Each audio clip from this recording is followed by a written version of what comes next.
每次行山，我都會嚟呢度做下 foot massage 腳部按摩。呢個 massage 真係好痛嘅。我通常咧就會望住個地下，望住個石仔嚟揾一啲令到我唔覺得咁痛、冇咁尖嘅石頭踩落去。但係依家咧，我慢慢咧就係唔睇地下，唔睇石頭，我就睇呢啲樹周邊啲美麗嘅風景。咁我發覺咧，當我去冇專注喺呢個痛呢個上面咧，我個痛咧就大大減少。係咪真係完全冇咧？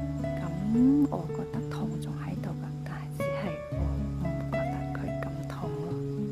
呢個就係 pain management，冇 focus 喺痛上邊 ，focus 喺點樣令到個痛可以分散，可以去諗下呢個痛對我有啲咩好處啊，同埋咧對個神經呢個腳部按摩對嗰個腳部嘅神經啊，成個身體有啲咩好處，咁呢啲痛咧就會大大減少啦。